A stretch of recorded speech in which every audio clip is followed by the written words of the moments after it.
Morning students, എല്ലാവരും attendance mark ചെയ്തു എന്ന് വിചാരിക്കുന്നു. ഇനി നമുക്ക് നമ്മുടെ നെക്സ്റ്റ് ക്ലാസ്സിലോട്ട് പോകാം അല്ലേ. അപ്പം ഇനി നമുക്ക് ഈ ഒരു ക്ലാസ്സും കൂടി ആയി കഴിഞ്ഞ് കഴിഞ്ഞാൽ നമ്മുടെ പോർഷൻസ് ഏതാണ്ട് കഴിയും. അപ്പം ഇനി നമുക്ക് ചെറിയൊരു ടോപ്പിക്ക്, ചെറുതായിട്ട് 2 ടോപ്പിക്കും കൂടിയാണ് നമുക്ക് മാനേജ്മെൻറ്റ് അക്കൗണ്ടിങ്ങിൽ പറയാനുള്ളത് കേട്ടോ. നമുക്കിതിൽ എടുക്കാനുള്ളത് installation of management accounting system എന്നുള്ളതാണ്. നമ്മൾ നേരത്തെ കഴിഞ്ഞ ക്ലാസ്സിൽ പറഞ്ഞിട്ടുണ്ടായിരുന്നത് tools and techniques of management accounting system ആണ് നമ്മൾ കഴിഞ്ഞ ക്ലാസ്സിൽ എടുത്തിട്ടുണ്ടായിരുന്നത് അല്ലേ. ഇനി നമുക്കിനി ഈ ക്ലാസ്സിൽ എടുക്കാനുള്ളത് installation of management accounting system എന്ന് പറയുന്ന ഒരു ടോപ്പിക്കാണ് നമുക്കിവിടെ പറയാനുള്ളത് കേട്ടോ. ഇൻസ്റ്റലേഷനിൽ പറയാനുള്ളത് ആദ്യം നമ്മൾ എന്ത് ചെയ്യുന്നു, പ്രിപ്പയറിങ് ഓർഗനൈസേഷണൽ മാനുവൽ, സ്ഥാപനത്തിൻ്റെ മാനുവൽ എങ്ങനെയാണ് വേണ്ടത് എന്നുള്ളത് നമ്മൾ പ്രിപ്പയർ ചെയ്യുന്നു. ഫസ്റ്റ് വൺ എന്ന് പറയുന്നത് പ്രിപ്പയറിങ് ഓർഗനൈസേഷണൽ മാനുവൽ, ഓർഗനൈസേഷൻ്റെ ആ രൂപരേഖ എങ്ങനെയൊക്കെയാണ്, നമ്മുടെ ഒരു സ്ഥാപനത്തിൻ്റെ മാനുവൽ എങ്ങനെയാണ് വേണ്ടത് എന്നുള്ളത് നമ്മൾ പ്രിപ്പയർ ചെയ്യുന്നു. നെക്സ്റ്റ് പറയുന്നത് പ്രിപ്പയറിങ് ഫോംസ് ആൻഡ് റിട്ടേൺസ്, എങ്ങനെയൊക്കെയാണ് ഫോംസ്, എങ്ങനെയൊക്കെയാണ് റിട്ടേൺസ്, എങ്ങനെയൊക്കെയാണ് അതിനുവേണ്ടി collection and presentation of information നമ്മൾ എങ്ങനെയൊക്കെയാണ് ചെയ്യുന്നത്. Collection and presentation of information നടത്തുന്നത് കൊണ്ട് മാനേജ്മെൻറ്റിൻ്റെ നീഡ്സ് എന്തൊക്കെയാണ് അതിനെ പറ്റിയിട്ടൊക്കെ നമ്മൾ പറയുന്നു.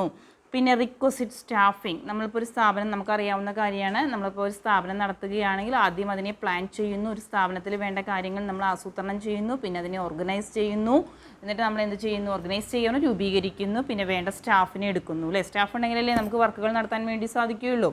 അപ്പോൾ റിക്വസിറ്റ് സ്റ്റാഫിങ്, ആ സ്റ്റാഫിനെ എടുത്തു കഴിഞ്ഞാൽ ഓരോ സ്റ്റാഫിൻ്റെയും എബിലിറ്റിക്ക് അനുസരിച്ച്, കഴിവിനനുസരിച്ച് അവർക്ക് ആവശ്യമായ ട്രെയിനിങ് ആൻഡ് ഡെവലപ്മെൻറ്റ് പ്രോഗ്രാംസ് കൊടുക്കുന്നു.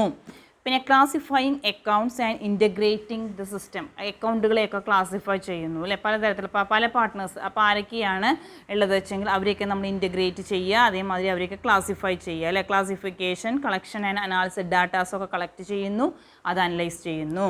Introducing standard costing technique, standard costing ടെക്നിക്കുകൾ നമ്മൾ ആക്ച്വൽ പെർഫോമൻസും സ്റ്റാൻഡേർഡ് പെർഫോമൻസും, നമ്മൾ സ്റ്റാൻഡേർഡ് പെർഫോമൻസ് നോക്കുന്നു, ആക്ച്വൽ പെർഫോമൻസ് നോക്കുക, എവിടെയാണോ ഡീവിയേഷൻ വരുന്നത് എന്ന് മനസ്സിലാക്കുകയും അത് കറക്റ്റ് ചെയ്യുകയും ചെയ്യുന്നു. Setting the budgetary control system, budgetary control systems adopt ചെയ്യുന്നു.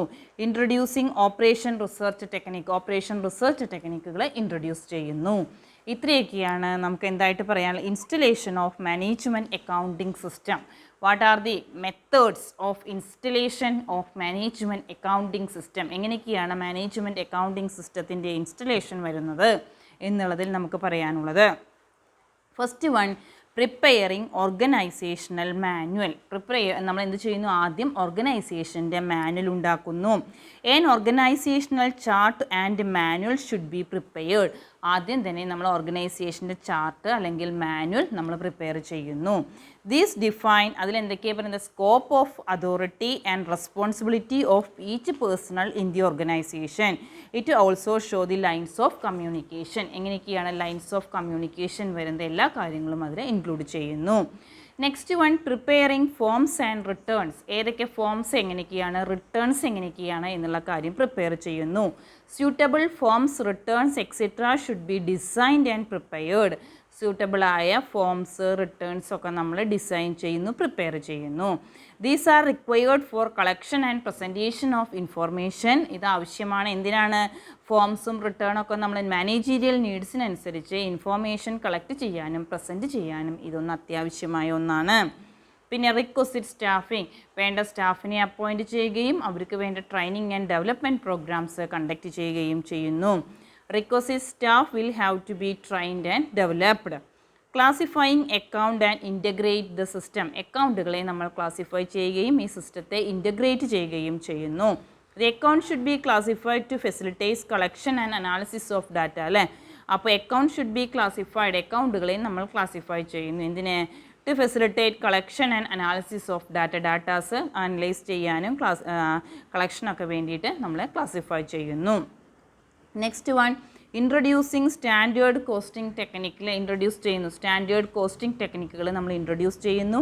അതെന്തിനു വേണ്ടിയാണ് വെച്ചെങ്കിൽ, നമ്മൾ ഇൻട്രൊഡ്യൂസ് ചെയ്യുന്നത് വെച്ചെങ്കിൽ നമ്മൾ സ്റ്റാൻഡേർഡ് പെർഫോമൻസും ആക്ച്വൽ പെർഫോമൻസും ഉണ്ടാക്കിയിട്ടുണ്ടാവും, അവ തമ്മിൽ കമ്പയർ ചെയ്യുകയും അതിൽ വല്ല ഡീവിയേഷൻസും വരികയാണെങ്കിൽ അത് കൊണ്ടുവരികയും ചെയ്യുന്നു. Next one setting up budgetary control system അല്ലേ. അപ്പോൾ the system of budget and budgetary control should be introduce to plan the activities of various department. ഓരോ ഡിപ്പാർട്ട്മെൻറ്റിൻ്റെയും ആക്ടിവിറ്റീസ് എങ്ങനെയാണ് എന്ന് പ്ലാൻ ചെയ്യാൻ വേണ്ടിയിട്ട് setting up budgetary control system. അപ്പോൾ എന്താ പറയുന്നത്, system of budget and budgetary control should be introduce to plan the activities of various department and to improve the performance. അതിനനുസരിച്ച് നമ്മൾ പെർഫോമൻസ് ഇംപ്രൂവ് ചെയ്യുന്നു. Introducing operation research technique. Last one എന്ന് പറയുന്നത് business is operating under changing environment അല്ലേ. Business work ചെയ്യുന്നത് നമ്മുടെ environment എന്നും change ചെയ്യുകയാണ്. ഇന്നോവേഷൻസ് അല്ലേ, എല്ലാ മേഖലയിലും പലതരത്തിലുള്ള ഇന്നോവേഷൻസ് വന്നുകൊണ്ടിരിക്കുകയാണ് അല്ലേ. ഓരോ ഇന്നോവേഷൻ പറഞ്ഞാൽ ന്യൂ ഐഡിയാസ് അല്ലേ, ന്യൂ ഐഡിയാസ് ബിസിനസ്സിലേക്ക് കൊണ്ടുവന്നുകൊണ്ടിരിക്കുകയാണ്, മാറ്റങ്ങൾ വന്നുകൊണ്ടിരിക്കുകയാണ് ചെയ്യുന്നത്. അപ്പോൾ every day a new challenge is faced. അപ്പോൾ എല്ലാ ദിവസവും നമുക്ക് പുതിയ ചാലഞ്ചുകൾ ഫേസ് ചെയ്യേണ്ടതായിട്ട് വരുന്നു. The operation research technique will be helpful in cope up with. അപ്പോൾ ഓപ്പറേഷൻ റിസർച്ച് ടെക്നിക്കുകൾ ഇതിനനുസരിച്ച് കോപ്പ് അപ്പ് വിത്ത് ചേഞ്ചസിനനുസരിച്ച് നമ്മൾ കോപ്പ് അപ്പ് ചെയ്തു പോകണം. ഇതൊക്കെയാണ് ഇൻസ്റ്റലേഷൻ ഓഫ് അക്കൗണ്ടിങ് സിസ്റ്റം. സിമ്പിളാണ്. നിങ്ങൾ ആ ഹെഡിങ് പോയിൻറ്റ്സ് എന്താണോ മെയിൻ പോയിൻറ്റുകളായിട്ട് വരുന്നത് വെച്ചെങ്കിൽ അത് മാത്രം പഠിച്ചാൽ മതി. അത്ര മാത്രമാണ് പഠിക്കേണ്ടത്. ബാക്കിയൊക്കെ എന്താണ് എക്സ്പ്ലനേഷൻ നിങ്ങൾക്ക് അർത്ഥം മനസ്സിലാക്കിയാൽ എഴുതാൻ പറ്റുന്നത് മാത്രമേ ഉള്ളൂ. അല്ലാണ്ട് അത്ര ബുദ്ധിമുട്ടുള്ളത് യാതൊന്നും ഇതിലില്ല. അപ്പോൾ ഇൻസ്റ്റലേഷൻ ഓഫ് അക്കൗണ്ടിങ് സിസ്റ്റത്തിൽ ആദ്യം പറയുന്നത് പ്രിപ്പയറിങ്. നമ്മൾ ആദ്യം ഓർഗനൈസേഷൻ്റെ മാനുവൽ എന്താണ് വെച്ചെങ്കിൽ അത് പ്രിപ്പയർ ചെയ്യുന്നു. Next one preparing forms and return. ഫോംസും റിട്ടേൺസും എങ്ങനെയൊക്കെയാണ് വെച്ചെങ്കിൽ അതുണ്ടാക്കുന്നു. റിക്വസിറ്റ് സ്റ്റാഫിങ്സ്, വേണ്ടത്ര സ്റ്റാഫിങ് കൊണ്ടുവരുന്നു. Classifying accounts and integrate the system. അക്കൗണ്ടുകളെ ക്ലാസിഫൈ ചെയ്യുകയും സിസ്റ്റം ഇൻ്റഗ്രേറ്റ് ചെയ്യുകയും ചെയ്യുന്നു. Introducing standard costing technique. അതിനുശേഷം നമ്മൾ സ്റ്റാൻഡേർഡ് കോസ്റ്റിംഗ് ടെക്നിക്കുകളെ ഇൻട്രൊഡ്യൂസ് ചെയ്യുന്നു.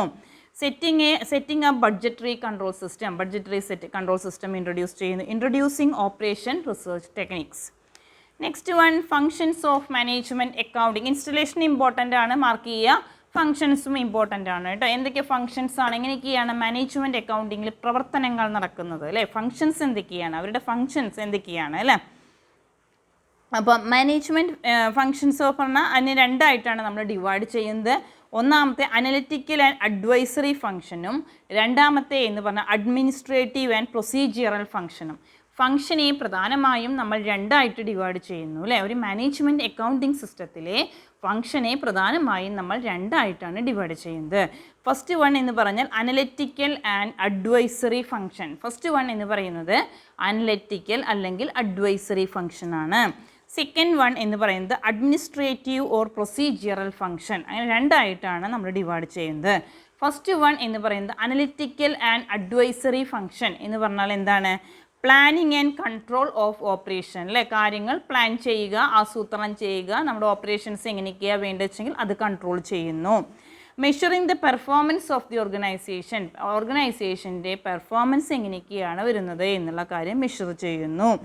Reporting the operational performance. Operational performance എങ്ങനെയൊക്കെയാണ് വരുന്നത് അല്ലേ, നമ്മുടെ പെർഫോമൻസ് എങ്ങനെയൊക്കെയാണ് വരുന്നത് വെച്ചെങ്കിൽ അത് റിപ്പോർട്ട് ചെയ്യുക അല്ലേ.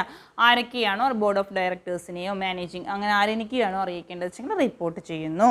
Evaluating policies and program. Evaluate ചെയ്യാവുന്ന പുനഃപരിശോധിക്കുന്നു നമ്മുടെ പോളിസീസ് പ്രോഗ്രാംസുകളൊക്കെ കേട്ടോ. ഇനി preparing report and statement as required. എന്തൊക്കെയാണ് പ്രിപ്പയറിംഗ് റിപ്പോർട്ട് ഉണ്ടാക്കുന്നു, സ്റ്റേറ്റ്മെൻറ്റ് ഗവൺമെൻറ് ഏജൻസീസിന് എന്തൊക്കെ റിപ്പോർട്ടുകളും അതേമാതിരി സ്റ്റേറ്റ്മെൻ്റ് ആണോ കൊടുക്കാനുള്ളത് വെച്ചെങ്കിൽ അത് പ്രിപ്പയർ ചെയ്യുന്നു. അപ്പോൾ എന്താ നമുക്ക് പറയേണ്ടത്, preparing report and statement under various laws furnishing them to government agencies. Next one evaluating external factors such as government policies etcetera അല്ലേ. ഓരോ എക്സ്റ്റേണൽ ഫാക്ടേഴ്സായിട്ട് എന്തൊക്കെ കാര്യങ്ങളാണ്, പുറമേയുള്ള ഫാക്ടേഴ്സ് എന്തൊക്കെയാണെന്ന് വെച്ചാൽ അത് ഇവാലുവേറ്റ് ചെയ്യുന്നു. Protecting asset through internal control and proper insurance coverage. Next one പറയുന്നത് പ്രൊട്ടക്റ്റിംഗ് അസെറ്റ്. അസറ്റുകൾ പ്രൊട്ടക്റ്റ് ചെയ്യുക അല്ലേ. പ്രൊട്ടക്റ്റിംഗ് അസെറ്റ് ത്രൂ എങ്ങനെ, ഇൻറ്റേർണൽ കൺട്രോളിലൂടെ അല്ലെങ്കിൽ പ്രോപ്പർ ഇൻഷുറൻസ് കവറേജ്. ഇത്രയൊക്കെയാണ് അനലിറ്റിക്കൽ ആൻഡ് അഡ്വൈസറി ഫംഗ്ഷൻ ആയിട്ട് പറയുന്നത് കേട്ടോ. അപ്പോൾ അനലിറ്റിക്കൽ ആൻഡ് അഡ്വൈസറി പോയിൻറ്റ്സേ ഉള്ളൂ. ആ പോയിൻറ്റ്സ് മാത്രമാണ് നമുക്ക് ടെക്സ്റ്റിലും തന്നിട്ടുള്ളൂ. അതിൻ്റെ എക്സ്പ്ലനേഷൻ എന്താണെന്ന് നമുക്ക് എഴുതാവുന്നതേ ഉള്ളൂ. ഓരോ പോയിൻറ്റുകളും നമുക്ക് അറിയുന്നതാണ് അല്ലേ. ഫസ്റ്റ് വൺ എന്താണ്, പ്ലാനിങ് ആൻഡ് കൺട്രോൾ ഓഫ് ഒരു ബിസിനസ് സ്ഥാപനത്തിൻ്റെ എന്തൊക്കെ കാര്യങ്ങളാണ് പ്ലാനിങ് എന്ന് പറഞ്ഞാൽ നമുക്കറിയാം. Deciding in advance what to do, എന്തൊക്കെ കാര്യങ്ങളാണ് ചെയ്യാനുള്ളത് എന്നുള്ള കാര്യങ്ങൾ പ്ലാൻ ചെയ്യുന്നു. Next one control the operation of the business. Next one performance എങ്ങനെയാണെന്ന് മെഷർ ചെയ്യുന്നു. നമ്മളെങ്ങനെയാണ് നമ്മുടെ പെർഫോമൻസ് എങ്ങനെയൊക്കെയാണ്, നമ്മൾ വിചാരിക്കുന്ന മാതിരി പെർഫോമൻസ് ഉണ്ടാവുന്നുണ്ടോ എന്നുള്ള കാര്യം മെഷർ ചെയ്യുക. Next one, reporting the operational performance എങ്ങനെയൊക്കെയാണ് വേണ്ടത് ഉണ്ടായത് വെച്ചെങ്കിൽ അത് റിപ്പോർട്ട് ചെയ്യുന്നു. Next one, evaluating policies and program. നമ്മുടെ പോളിസീസും പ്രോഗ്രാംസും എന്തൊക്കെയാണെന്ന് വെച്ചെങ്കിൽ അതൊക്കെ ഇവാലുവേറ്റ് ചെയ്യുന്നു അല്ലേ. ഇനി preparing report and statement, report ഉണ്ടാക്കുന്നു, സ്റ്റേറ്റ്മെൻറ്റ് ഉണ്ടാക്കുന്നു. Evaluating external factors such as government പോളിസീസൊക്കെ എന്തൊക്കെയാണെന്ന് വെച്ചെങ്കിൽ ഇവാലുവേറ്റ് ചെയ്യുന്നു. Protecting assets through internal control and proper insurance coverage. Next one, administrative and procedural function. Administrative function എന്തൊക്കെയാണ് എന്നുള്ളതാണ് അടുത്ത് പറയുന്നത് അല്ലേ. Installation of accounting system. ഇനി നമ്മുടെ അഡ്മിനിസ്ട്രേഷൻ അല്ലേ, നമ്മുടെ ഭരണം എങ്ങനെയൊക്കെയാണ്, ആദ്യം നമ്മൾ പ്രോപ്പറായ ഒരു അക്കൗണ്ടിങ് സിസ്റ്റം ഇൻസ്റ്റാൾ ചെയ്യുന്നു. Arranging audit. Auditing is A systematic examination of books of accounts and records of the business. നിങ്ങൾക്ക് അടുത്ത സെമ്മിലാണ് ഓഡിറ്റിംഗ് പഠിക്കാനുള്ളത്. ഓഡിറ്റിംഗ് എന്ന് പറഞ്ഞാൽ നമ്മൾ എന്ത് ചെയ്യുന്നു വെച്ചെങ്കിൽ വർഷത്തിലൊരിക്കൽ നമ്മൾ ചെയ്ത കണക്കുകളൊക്കെ ശരിയല്ലേ എന്നൊരു ചാർട്ടേഡ് അക്കൗണ്ടിനെ വിളിച്ച് കാണിക്കുകയും അയാൾ അത് വെരിഫൈ ചെയ്ത് ഫൈനൽ അക്കൗണ്ട് ഉണ്ടാക്കും. ഫൈനൽ എന്ന് പറഞ്ഞാൽ ട്രേഡിംഗ് പ്രോഫിറ്റ് ആൻഡ് ലോസ് അക്കൗണ്ടും ബാലൻസ് ഷീറ്റും ഉണ്ടാക്കും. എന്നിട്ട് നമ്മൾ ഉണ്ടാക്കിയ സ്റ്റേറ്റ്മെൻറ്റൊക്കെ ശരിയാണ് എന്ന് പറഞ്ഞ് അപ്രൂവ് ചെയ്ത് സൈൻ ചെയ്ത് തരും. അതാണ് നമ്മൾ ഇത് പറയുന്നത് ഓഡിറ്റിംഗ്. അപ്പോൾ അറേഞ്ചിങ് ഓഡിറ്റിംഗ്. അപ്പോൾ ഓഡിറ്റിംഗ് എന്ന് പറഞ്ഞാൽ is a systematic examination of books of accounts and records of the business. It must be compulsory. പിന്നെ introduction of budgeting systems introduce ചെയ്യുന്നു.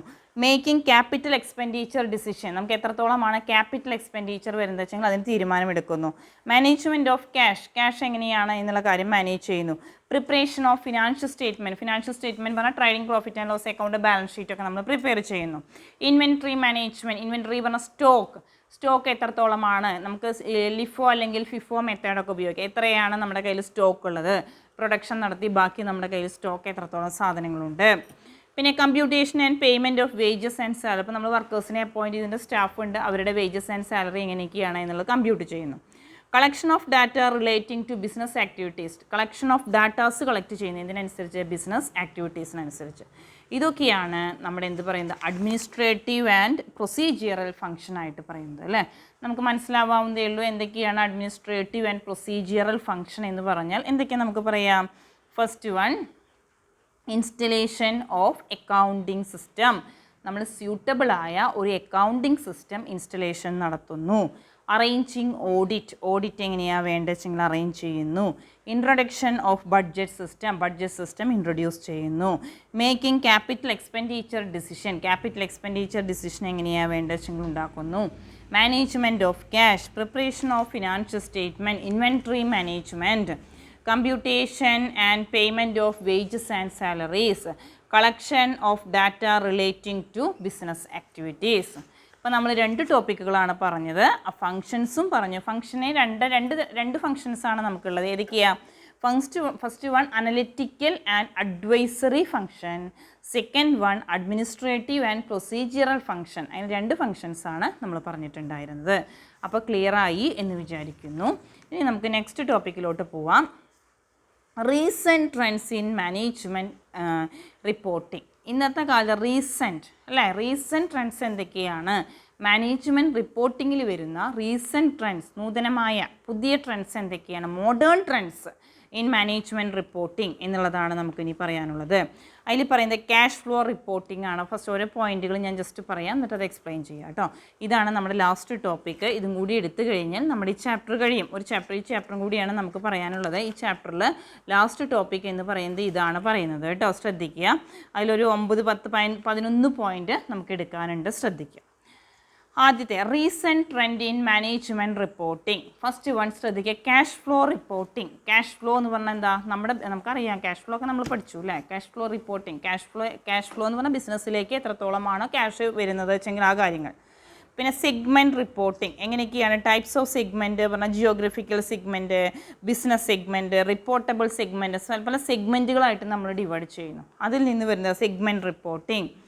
പിന്നെ പറയുന്നതാണ് ഇൻ്ററിങ് ഫിനാൻഷ്യൽ റിപ്പോർട്ടിംഗ്. ഫിനാൻഷ്യൽ ഏണിങ്സ് എത്രത്തോളം ഉണ്ട്, നമ്മളൊരു പ്രോജക്റ്റ് ഉണ്ടാക്കിയില്ലേ, നമുക്ക് ബിസിനസ്സൊക്കെ ചെയ്യുമ്പോൾ എങ്ങനെ പ്രോജക്റ്റ് ഉണ്ടാക്കൂല്ലേ. അപ്പോൾ 2 വർഷത്തേക്ക് 3 വർഷത്തേക്ക് അല്ലെങ്കിൽ 5 വർഷത്തേക്കൊക്കെ ആയിട്ട് പ്രോജക്റ്റ് ഉണ്ടാക്കുന്നു. അതിൽ നിന്ന് നമുക്ക് എത്രത്തോളമാണ് റിട്ടേൺസ് വരുന്നത് എന്നുള്ള കാര്യം. Next one economic value added. എത്രത്തോളമാണ് ഇക്കണോമിക് വാല്യൂ ആഡഡ്? എത്രയാണ്? ടാക്സ് ഒക്കെ കൊടുത്ത് നമുക്ക് നെറ്റ് ഓപ്പറേറ്റിംഗ് പ്രോഫിറ്റ് ടാക്സ് ഒക്കെ കൊടുത്തു കഴിഞ്ഞ് ചിലവ് കഴിച്ച് എത്രത്തോളമാണ് ഇക്കണോമിക് വാല്യൂ ആഡഡ് എങ്ങനെയാണ് വരുന്നത്? വാല്യൂ ആഡഡ് അതിൻ്റെ ഒരു സ്റ്റേറ്റ്മെൻറ്റ് ഉണ്ടാക്കുന്നു. പിന്നെ എന്താ ചെയ്യുന്നത്? Information about discontinuing operation. എന്താ പറയുന്നത് വെച്ചെങ്കിൽ നമ്മൾ എന്തൊക്കെയാണ് വെച്ചെങ്കിൽ ഇൻഫോർമേഷൻ എബൌട്ട് ഡിസ്കണ്ടിന്യൂയിങ് ഓപ്പറേഷൻ നടത്തുകയാണെങ്കിൽ അതിനെപ്പറ്റിയുള്ള ഇൻഫോർമേഷൻസ്. Management discussion. മാനേജ്മെൻറ്റ് ഓരോ പ്രാവശ്യവും ഓരോ മാസത്തിലോ അല്ലെങ്കിൽ എങ്ങനെയാ വെച്ചെങ്കിൽ അവർ മീറ്റിംഗ് കണ്ടക്ട് ചെയ്യുകയും അതിനനുസരിച്ച് എത്രത്തോളം ഇമ്പ്രൂവ്മെൻ്റ് ആണ് ഒരു സ്ഥാപനത്തിന് ഉണ്ടാവുന്നത് എന്നുള്ള കാര്യം അനലൈസ് ചെയ്യുന്നു അല്ലേ. അപ്പോൾ അതാണ് പറയുന്നത് management discussion and analysis report. Management discussions എങ്ങനെയൊക്കെയാണ് വരുന്നത് വെച്ചെങ്കിൽ അതിനനുസരിച്ച് അനലൈസ് ചെയ്യുന്നു, റിപ്പോർട്ട് അനലൈസ് ചെയ്യുന്നു. Corporate governance report. കോർപ്പറേറ്റ് ഗവേണൻസിൻ്റെ റിപ്പോർട്ടുകൾ. പിന്നെ vertical form of financial statement. പിന്നെ യൂസ് ഓഫ് ചാർട്ടുകൾ. നമ്മൾ എന്തൊക്കെയോ ചാർട്ട്, ഗ്രാഫ്, ഡയഗ്രംസ് ഒക്കെ ഉപയോഗിക്കുന്നു. പിന്നെ ഹൈലൈറ്റ്സ് എന്തൊക്കെയാണ് വരുന്നത് വെച്ചെങ്കിൽ അത്. അങ്ങനെ 11 പോയിൻ്റാണ് നമുക്ക് എന്തിൽ പറയാനുള്ളത്?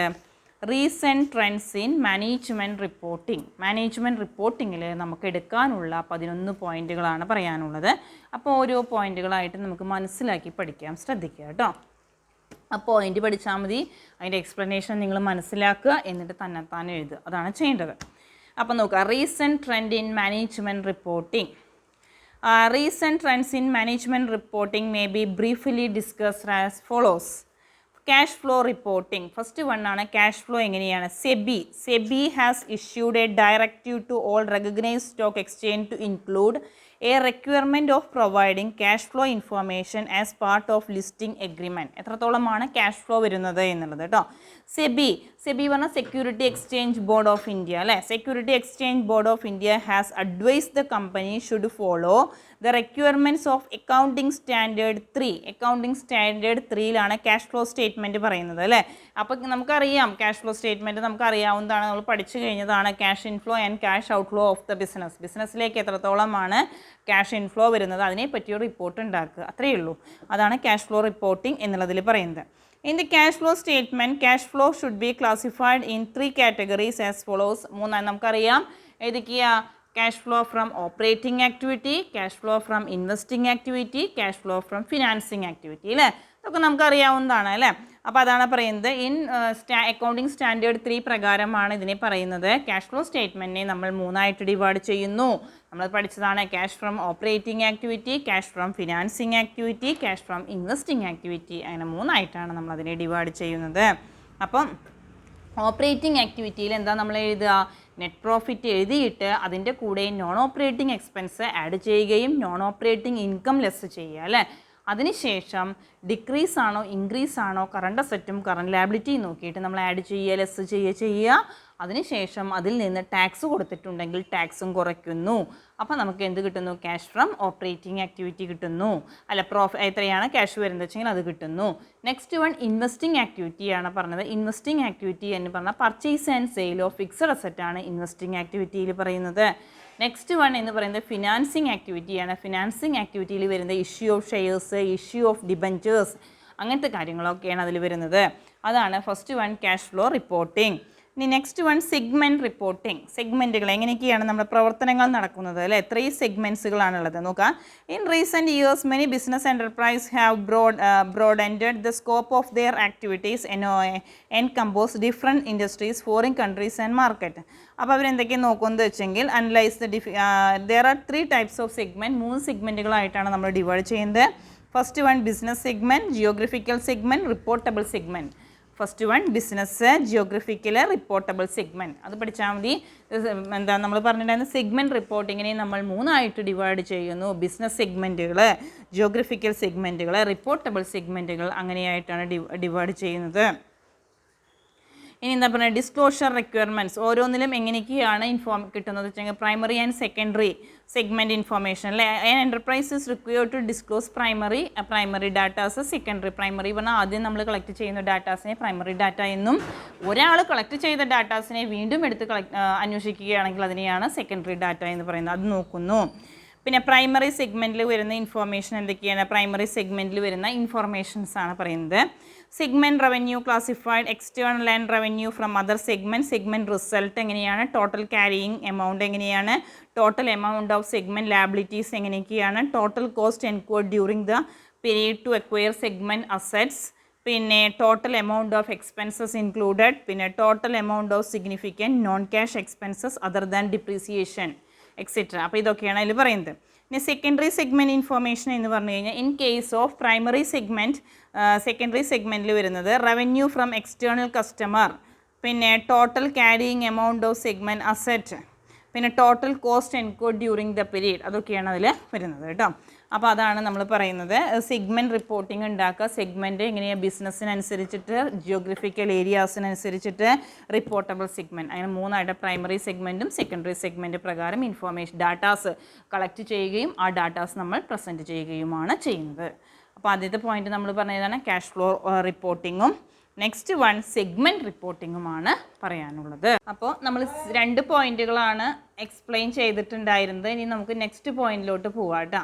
ശ്രദ്ധിക്കുക, ഇൻ്ററിംഗ് ഫിനാൻഷ്യൽ റിപ്പോർട്ടിംഗ് എന്ന് പറയുന്നതാണ് നെക്സ്റ്റ് പോയിന്റ്. ഫസ്റ്റ് പോയിന്റ് നമ്മൾ പറഞ്ഞിട്ടുണ്ടായത് ക്യാഷ് ഫ്ലോ റിപ്പോർട്ടിംഗ് പറഞ്ഞു, സെക്കൻഡ് പോയിന്റ് എന്ന് പറഞ്ഞാൽ സെഗ്മെൻറ്റ് റിപ്പോർട്ടിംഗ് പറഞ്ഞു. ഇനി തേർഡ് പോയിന്റ് എന്ന് പറയാനുള്ളത് ഇൻ്ററിംഗ് ഫിനാൻഷ്യൽ റിപ്പോർട്ടിംഗ് ആണ്. ഇൻ്ററിംഗ് ഫിനാൻഷ്യൽ റിപ്പോർട്ടിംഗ് എന്ന് പറഞ്ഞാൽ ഫിനാൻഷ്യലായിട്ട് നമ്മൾ ഇൻഫോർമേഷൻ കളക്ട് ചെയ്തിട്ടുണ്ടെങ്കിൽ അത് നമ്മൾ റിപ്പോർട്ട് ചെയ്യുക, എങ്ങനെയൊക്കെയാണ് നമ്മുടെ ഫിനാൻഷ്യൽ പൊസിഷൻ എങ്ങനെയൊക്കെയാണ് വരുന്നത് എന്നുള്ള കാര്യം നമ്മൾ റിപ്പോർട്ട് ചെയ്യുകയാണ് ചെയ്യുന്നത്. Interim financial reporting. The basic objective of financial reporting is to provide information useful to investors, creditors and other users in making sound investment. നമുക്കറിയാം അല്ലേ, share are the owners of the business, investors are the owners of the business. അതേമാതിരി തന്നെ ക്രെഡിറ്റേഴ്സിന് അറിയണം നമ്മുടെ financial position എങ്ങനെയാണെന്ന് അറിയണം. ഒരു ബിസിനസ്സിൻ്റെ ഫിനാൻഷ്യൽ പൊസിഷൻ അറിഞ്ഞാൽ മാത്രമേ അവർ കടത്തിൽ സാധനങ്ങൾ തരുള്ളൂ, ക്രെഡിറ്റേഴ്സ്. അതേമാതിരി യൂസേഴ്സ് ഇൻ മേക്കിംഗ് സം എന്തൊക്കെയാണെന്ന് വെച്ചെങ്കിൽ അതിനെ പറ്റിയിട്ട് യൂസേഴ്സിനും അറിഞ്ഞിരിക്കണം അല്ലേ. Financial reports issued between the dates of annual financial statement is called interim financial report. അതിനെയാണ് ഇൻ്ററിംഗ് ഫിനാൻഷ്യൽ റിപ്പോർട്ട് എന്ന് പറയുന്നത് അല്ലേ. ഫിനാൻഷ്യൽ നമ്മൾ ഇഷ്യൂ ചെയ്യുന്നു അല്ലേ between the dates of annual financial statement. നമുക്കറിയാവുന്നതാണ്, ആനുവലായിട്ട് വർഷത്തിലൊരിക്കൽ നമ്മൾ ഫിനാൻഷ്യൽ സ്റ്റേറ്റ്മെൻറ്റ് ഉണ്ടാക്കുന്നത്. എങ്ങനെയാണ് ഫിനാൻഷ്യൽ സ്റ്റേറ്റ്മെൻറ്റ് ഉണ്ടാക്കുക എന്ന് നിങ്ങൾക്കറിയില്ല. എങ്ങനെയാണ് ഫിനാൻഷ്യൽ സ്റ്റേറ്റ്മെൻറ്റ് ഉണ്ടാക്കുക? നമ്മൾ ആദ്യം എന്ത് ചെയ്യുന്നു, ജേണൽ എൻട്രീസ് എഴുതും. ഒരു ബിസിനസ് സ്ഥാപനത്തിൽ ഏതൊക്കെ ട്രാൻസാക്ഷൻസ് ആണോ ഉണ്ടായി വെച്ചെങ്കിൽ അതിൽ ജേണൽ എൻട്രി എഴുതുന്നു അല്ലേ. ആ ജേണൽ എൻട്രി എഴുതി കഴിഞ്ഞാൽ പിന്നെ നമ്മൾ ലെഡ്ജർ അക്കൗണ്ട് വരയ്ക്കും. ലെഡ്ജർ അക്കൗണ്ടും വരച്ച് കഴിഞ്ഞാൽ അതിന് ട്രയൽ ബാലൻസ് ഉണ്ടാക്കും. ആ ട്രയൽ ബാലൻസ് ഉണ്ടാക്കിയിട്ട് അതിന് ശേഷം വന്ന കാര്യങ്ങൾ എന്തൊക്കെയാണ് വരുന്നത് വെച്ചെങ്കിൽ അത് അഡ്ജസ്റ്റ്മെൻറ്റുകളായിട്ട് കാണിക്കുന്നു. അതിനുശേഷം ആ ട്രയൽ ബാലൻസും അഡ്ജസ്റ്റ്മെൻറ്റും നോക്കിയിട്ട് നമ്മൾ final account, trading profit and loss അക്കൗണ്ടും ബാലൻസ് ഷീറ്റ് ഉണ്ടാക്കുന്നു അല്ലേ. അപ്പോൾ അതിൽ നമുക്ക് ഗ്രോസ് പ്രോഫിറ്റ് എത്രയുണ്ടായി, നെറ്റ് പ്രോഫിറ്റ് എത്രയുണ്ടായി, നമ്മുടെ അസറ്റിൻ്റെ പൊസിഷൻ, ലാബിലിറ്റീസിൻ്റെ പൊസിഷനൊക്കെ നമുക്ക് അറിയാൻ പറ്റുന്നു അല്ലേ. അപ്പോൾ അത് നോക്കി നമ്മൾ അങ്ങനെയാണ് ഫിനാൻഷ്യൽ സ്റ്റേറ്റ്മെൻറ്റ് ഉണ്ടാക്കുന്നത്. അപ്പോൾ ദി ഒബ്ജക്റ്റീവ് ഓഫ് ഇൻ്ററിംഗ് റിപ്പോർട്ടിൻ്റെ objective to estimate annual earnings എത്രയാണെന്ന് എസ്റ്റിമേറ്റ് ചെയ്യുന്നു, to make projections, to identify turning points, to evaluate the management performance, to supplement the annual reports. ഇത്രയും കാര്യങ്ങളാണ് നമ്മൾ ചെയ്യുന്നത് കേട്ടോ. Next one economic value added എന്നുള്ളതാണ് next point ആയിട്ട് പറയുന്നത് കേട്ടോ. EVA, ഇക്കണോമിക് വാല്യൂ ആഡഡ് എന്ന് പറഞ്ഞാൽ EVA എന്ന് പറയുന്നതാണ് most common voluntary disclosure of information on economic value added. Accounting profit is determine without deducting cost of equity. Cost of equity deduct ചെയ്യാതെയാണ് നമ്മൾ എന്ത് ചെയ്യുന്നത്, accounting profit is determine. Cost of equity എത്രയാണോ വരുന്നത് വെച്ചെങ്കിൽ equity ഷെയർസിനൊക്കെ എത്രത്തോളമാണോ വരുന്നത് വെച്ചെങ്കിൽ അത് ഡിഡക്റ്റ് ചെയ്യാണ്ടെയാണ് നമ്മൾ പ്രോഫിറ്റ് എസ്റ്റിമേറ്റ് ചെയ്യുന്നത് അല്ലേ. So it is not a measure of economic profit. EVA measure economic profit by deducting cost of equity from the accounting profit. അപ്പോൾ EVA ഇക്കണോമിക് വാല്യൂ ആഡഡ് പ്രകാരമാണ് നമ്മൾ കാൽക്കുലേറ്റ് ചെയ്യുന്നത് എന്ന് വെച്ച് കഴിഞ്ഞാൽ economic value added measures economic profit by deducting the cost of equity. നമ്മൾ ഏതിൽ നിന്ന് കുറയ്ക്കുന്നു, അക്കൗണ്ടിംഗ് പ്രോഫിറ്റ്. അപ്പോൾ EVA is equal to net operating profit after tax minus cost of capital into capital employed. Next one value added statement ആണ് പറയുന്നത് കേട്ടോ. Value added is another measure that serve the same purpose. Value added is the difference between sales revenue and cost of budget out material and service. This gross value added, അപ്പം നമ്മൾ എന്താ പറയുന്നത് വെച്ചെങ്കിൽ value added statement ഉണ്ടാക്കുക, depreciation കുറയ്ക്കുക. എത്രയാണോ വരുന്നത് വെച്ചെങ്കിൽ അതിൽ നിന്ന് നമ്മൾ ഡിപ്രീസിയേഷൻ കുറച്ചിട്ടാണ് നമ്മൾ കാൽക്കുലേറ്റ് ചെയ്യുന്നതെങ്കിൽ അതിനെയാണ് വാല്യൂ ആഡഡ് സ്റ്റേറ്റ്മെൻറ്റ് എന്ന് പറയുന്നത്. അപ്പോൾ value added is an another measure, അതിൽ that serves the same purpose. Value added is the difference between sales revenue and cost of budget out material and service. This is the gross value added. When depreciation is deducted from GVA, we get depreciation കുറച്ചാൽ നമുക്ക് net, ഇപ്പം നമുക്ക് value കിട്ടിയാൽ അതിൽ നിന്ന് value added കിട്ടിയാൽ അതിൽ നിന്ന് നമ്മൾ ഡിപ്രീസിയേഷൻ എത്രയാണ് വരുന്നത് വെച്ചെങ്കിൽ അത് കുറച്ചാൽ നമുക്ക് കിട്ടുന്നതാണ് നെറ്റ് വാല്യൂ ആഡഡ്. പിന്നെ അടുത്ത point, information about discontinuing operation. Some regulators require enterprise to disclose certain information about discontinuing operation. The disclosure may be presented either in the notes to the financial statement and the face of the financial statement. Discontinuing operation ഒക്കെ ആണെങ്കിൽ അതിൻ്റെ notes ഒക്കെ അതിൽ prepare ചെയ്തിട്ടുണ്ടായിരിക്കും. Next one, management discussion and analyse report. മാനേജ്മെൻറ്റുമായിട്ട് കാര്യങ്ങൾ discussion നടത്തുകയും എന്നിട്ട് അതിനനുസരിച്ച് അവിടുത്തെ കാര്യങ്ങൾ എന്തൊക്കെയാണ്, എങ്ങനെയൊക്കെയാണ് പ്രോഫിറ്റ് വരുന്നത്, ബാക്കി എല്ലാ ഡീറ്റെയിൽസ് നോക്കിയിട്ട് റിപ്പോർട്ട് ഉണ്ടാക്കുന്നു അല്ലേ. The report analysis is the economic rationale of the strategies in the context of changes in business environment.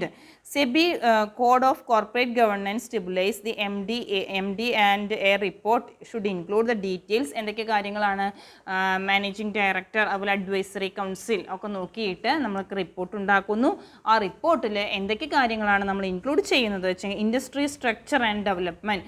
Industry structure എങ്ങനെയാണ്, അതിൻ്റെ ഡെവലപ്മെൻറ്റ് എങ്ങനെയാണ്, ഓപ്പർച്യൂണിറ്റീസ് ആൻഡ് ത്രെട്ട് എങ്ങനെയൊക്കെയാണ്, segment wise and product wise performance എങ്ങനെയൊക്കെയാണ്, പിന്നെ outlook എങ്ങനെയാണ്, risk and concern എങ്ങനെയാണ്, internal control system and their advocacy എങ്ങനെയാണ്, internal control systems ഒക്കെ ഉള്ളത്, discussion in the financial performance എങ്ങനെയൊക്കെയാണ്, material development on the human resource, അങ്ങനെ എല്ലാ കാര്യങ്ങളും അതിൽ ഉണ്ടായിരിക്കും. അപ്പോൾ അതാണ് പറയുന്നത് മാനേജ്മെൻറ്റ് ഡിസ്കഷൻ. മാനേജ്മെൻറ്റ് ഓരോ കാര്യങ്ങളെ പറ്റിയിട്ട് ഡിസ്കഷൻ നടത്തുകയും അതിനനുസരിച്ച് അനലൈസ് റിപ്പോർട്ട് ഉണ്ടാക്കുകയും ചെയ്യുന്നു. ആ റിപ്പോർട്ടിൽ നമ്മൾ പറയുന്ന കാര്യങ്ങൾ എന്തൊക്കെയാണ്, ഇൻഡസ്ട്രി സ്ട്രക്ചർ ആൻഡ് ഡെവലപ്മെൻറ്റ്, പിന്നെ ഓപ്പർച്യൂണിറ്റീസ് ആൻഡ് ത്രെറ്റ്, പിന്നെ സെഗ്മെൻറ്റ് വൈസ് നമ്മൾ പറഞ്ഞു ജിയോഗ്രഫിക്കൽ സെഗ്മെൻറ്റ്, ബിസിനസ് സെഗ്മെൻറ്റ്, അപ്പോൾ അങ്ങനെ സെഗ്മെൻറ്റ് വൈസ് ആയിട്ട് പ്രോഡക്റ്റ് വൈസ് പെർഫോമൻസ്, പിന്നെ ഔട്ട്ലുക്ക് എങ്ങനെയാണ്, റിസ്ക് ആൻഡ് കൺസേൺ, റിസ്ക് എങ്ങനെയൊക്കെയാണ് വെച്ചെങ്കിൽ അത്, internal control system and their advocacy, discussion on financial performance, പിന്നെ material development on the human resource, ഇതൊക്കെയാണ് ഇതിൽ വരുന്നത്. Next one, corporate governance report. എങ്ങനെയൊക്കെയാണ് corporate governance report? SEBI code of corporate government require listed companies to include separate section. ഏതൊക്കെയാണ് listed companies അല്ലേ, അതൊക്കെ നോക്കിയിട്ട് വേറൊരു സെക്ഷനായിട്ട് ആനുവൽ റിപ്പോർട്ട് ഉണ്ടാക്കുകയാണ് ചെയ്യുന്നത്. അതിന് എന്തൊക്കെയാണ് ഡീറ്റെയിൽസ് എങ്കിൽ അതൊക്കെ എഴുതിയിട്ട് ലിസ്റ്റഡ് കമ്പനീസിൻ്റെ ഉണ്ടാക്കുന്നു. Next one, vertical form of financial statement. Nowadays, company and discarding the preparation of traditional two-sided balance sheet and profit and loss account. They are following columnar form of balance sheet and profit and loss account. സാധാരണമാതിരി vertical form of profit and loss financial statement ഉണ്ടാക്കുന്നു. പിന്നെ use of chart, graph and diagram. അപ്പോൾ ചാർട്ടുകൾ, ഗ്രാഫുകൾ, diagrams ഒക്കെ ഉണ്ടാക്കിയാൽ ഓരോ വർഷവും എത്രത്തോളമാണ് മാറ്റം ഉണ്ടായത് എന്ന് നമുക്ക് അനലൈസ് ചെയ്യാൻ വേണ്ടി സാധിക്കുന്നു അല്ലേ. അതിനുവേണ്ടി നമ്മൾ ചാർട്ടുകൾ, ഗ്രാഫുകൾ, ഡയഗ്രാംസ് ഒക്കെ ഉപയോഗിക്കുന്നു. Reporting the accounting information nowadays many companies use. അപ്പോൾ നമുക്കറിയാം വർഷങ്ങൾ തമ്മിൽ കമ്പയർ ചെയ്യുമ്പോൾ ഒരു വർഷത്തെ അപേക്ഷിച്ച് മറ്റൊരു വർഷം എത്രത്തോളമാണ് ഇൻക്രീസാണ് ഉണ്ടായത് വെച്ചെങ്കിൽ എത്രത്തോളമാണ് ഇൻക്രീസ് ഉണ്ടായത്. അപ്പോൾ ആ ഡയഗ്രാം അല്ലെങ്കിൽ ചാർട്ട് നോക്കിക്കഴിഞ്ഞാൽ നമുക്ക് മനസ്സിലാക്കാൻ വേണ്ടി പെട്ടെന്ന് തന്നെ നമുക്ക് ഒന്ന് കാണുമ്പോൾ തന്നെ മനസ്സിലാവാൻ വേണ്ടി സാധിക്കുന്നു അല്ലേ, എത്രത്തോളം ഇൻക്രീസ് ഉണ്ടായി, എത്രത്തോളം ഡിക്രീസ് ആണ് ഉണ്ടാവുന്നത് എന്നുള്ള കാര്യങ്ങളൊക്കെ നമുക്ക് പെട്ടെന്ന് തന്നെ അനലൈസ് ചെയ്യുന്നതിന് വേണ്ടി സാധിക്കുന്നു. അപ്പോൾ while reporting the accounting information nowadays many companies use chart, graph, diagrams etcetera. This attract the attention of the users more quickly അതേമാതിരി തന്നെ ഫോഴ്സിബിളി അട്രാക്ഷൻ പെട്ടെന്ന് തന്നെ പിടിച്ചെടുക്കാൻ വേണ്ടി സാധിക്കുന്നു. Next one, highlights. Highlights are usually shown at the beginning of the reports so that the users may come across the important facts of the company immediately as they open the report. അപ്പോൾ report ഉണ്ടാക്കി കഴിഞ്ഞാൽ highlights എന്ന് പറഞ്ഞിട്ട് ആദ്യം നമ്മൾ എന്തൊക്കെ പോയിന്റ്സുകളാണ് include ചെയ്തിരിക്കുന്നത് എന്നുള്ളത് ഉണ്ടായിരിക്കും. അപ്പോൾ അത് നോക്കിയാൽ പെട്ടെന്ന് തന്നെ കമ്പനിയുടെ ഒരു സ്ട്രക്ചർ മനസ്സിലാക്കാൻ വേണ്ടിയിട്ട് സാധിക്കുന്നു. അതിനുവേണ്ടി നമ്മൾ ഹൈലൈറ്റ്സും ഉണ്ടാക്കുന്നു. അപ്പോൾ ഇത്രയൊക്കെയാണ് റീസെൻറ്റ് ട്രെൻഡ്സാണ് അപ്പോൾ നമ്മൾ പറഞ്ഞു തുടങ്ങിയിട്ടുണ്ടായിരുന്നത് അല്ലേ. Recent trends in management reporting എന്നുള്ള ടോപ്പിക്കാണ് നമ്മൾ എടുത്തിട്ടുണ്ടായിരുന്നത്. അപ്പോൾ റീസെൻറ്റ് ട്രെൻഡ്സിൽ ഇന്നത്തെ കാലത്ത് മാനേജ്മെൻറ്റ് റിപ്പോർട്ടിംഗ് നടത്തുമ്പോൾ, മാനേജ്മെൻറ്റിൻ്റെ ഇൻഫോർമേഷൻസ് റിപ്പോർട്ട് ചെയ്യുമ്പോൾ, കമ്പനിയുടെ ഫിനാൻഷ്യൽ സ്റ്റേറ്റ്മെൻറ്റ്, ഫിനാൻഷ്യൽ അനലൈസ് ചെയ്യുമ്പോൾ എന്തൊക്കെ കാര്യങ്ങളാണ് നമ്മൾ ഇൻക്ലൂഡ് ചെയ്യുന്നത്, എന്തൊക്കെ പോയിൻറ്റ്സാണ് നമുക്ക് നോക്കാനുള്ളത് എന്നുള്ളതാണ് പറയുന്നത്. ഫസ്റ്റ് വൺ എന്ന് പറയുന്നത് ക്യാഷ് ഫ്ലോ റിപ്പോർട്ടിംഗ് എങ്ങനെയാണ്, സെക്കൻഡ് വൺ സെഗ്മെൻറ്റ് റിപ്പോർട്ടിംഗ് എങ്ങനെയൊക്കെയാണ്, തേർഡ് വൺ എന്ന് പറയുന്നത് എന്താണ് ഇൻറ്ററിം ഫിനാൻഷ്യൽ റിപ്പോർട്ടിംഗ് എങ്ങനെയൊക്കെയാണ്, ഇൻറ്ററിം ഫിനാൻഷ്യൽ റിപ്പോർട്ടിംഗ് എങ്ങനെയൊക്കെയാണ്, പിന്നെ ഇക്കണോമിക് വാല്യൂ ആഡഡ് എങ്ങനെയൊക്കെയാണ്, വാല്യൂ ആഡഡ് സ്റ്റേറ്റ്മെൻറ്റ് എങ്ങനെയൊക്കെയാണ്, information about discontinuing operation, management discussion and analysis of report, corporate governance report, vertical form of finance statement, use of charter, graph, diagrams, highlights. ഇത്രയും പോയിൻറ്റ്സുകളാണ് നമ്മളിവിടെ explain ചെയ്തത് അല്ലേ. അപ്പോൾ നമ്മുടെ first chapter കഴിഞ്ഞു.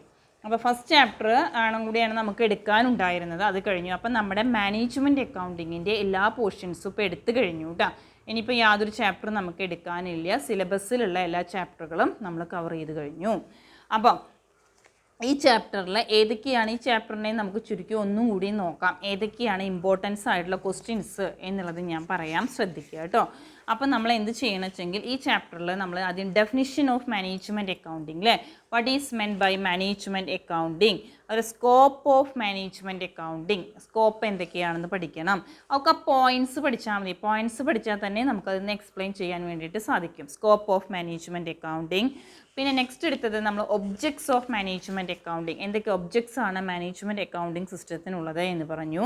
Next one principles of management accounting, principles എന്തൊക്കെയാണ്, functions എന്തൊക്കെയാണ്, പിന്നെ difference between management accounting and financial accounting, difference between management accounting and cost അക്കൗണ്ടിങ്ങും തമ്മിലുള്ള ഡിഫറൻസ് എന്തൊക്കെയാണ് എന്നുള്ളതാണ് നമ്മൾ പറഞ്ഞത്.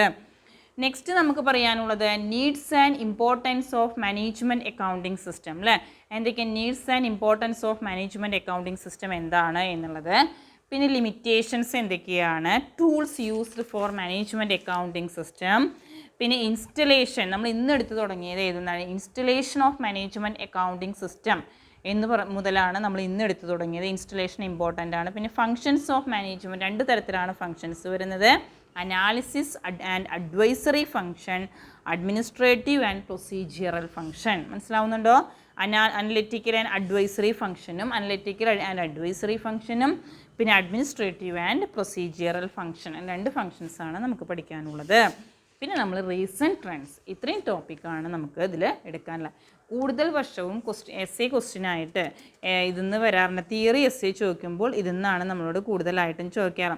ഡിഫറൻസ് എല്ലാം ചോദിക്കാറുണ്ട്, difference between management accounting and financial accounting, nature and scope of management accounting, അതൊക്കെ ചോദിക്കാറുണ്ട്. അപ്പോൾ എല്ലാതും പഠിക്കണം, നമ്മളെ തിയറി എല്ലാം പഠിക്കണം, വളരെ ഇമ്പോർട്ടൻ്റ് ആണ് ചാപ്റ്റർ. ഒരു എസ് തിയറി പ്രതീക്ഷിക്കാവുന്ന ചാപ്റ്ററാണ് ഫസ്റ്റ് ചാപ്റ്റർ കേട്ടോ.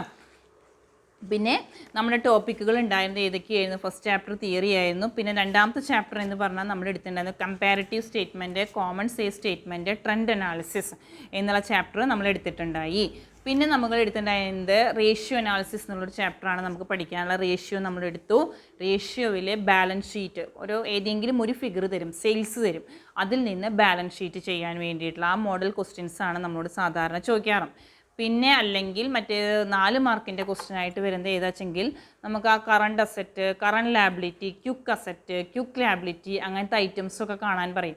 അങ്ങനത്തെ ക്വസ്റ്റ്യനാണ് ക്വസ്റ്റ്യൻ പേപ്പറിൽ കൂടുതലായിട്ടും കാണാറുള്ളത്. പിന്നെ ഫണ്ട് ഫ്ലോ സ്റ്റേറ്റ്മെൻറ്റ് എന്തായാലും ചോദിക്കുന്ന ക്വസ്റ്റ്യനാണ്. അതിൽ നമുക്കറിയാം ഫണ്ട് ഫ്ലോ സ്റ്റേറ്റ്മെൻറ്റിൽ നമ്മൾ പറഞ്ഞു നമ്മൾ എങ്ങനെയൊക്കെയാണ് കണക്ക് ചെയ്യുക. ഇൻക്രീസ് ഓർ മൂന്നായിട്ട് നമ്മൾ അതിനെ ഡിവൈഡ് ചെയ്തു.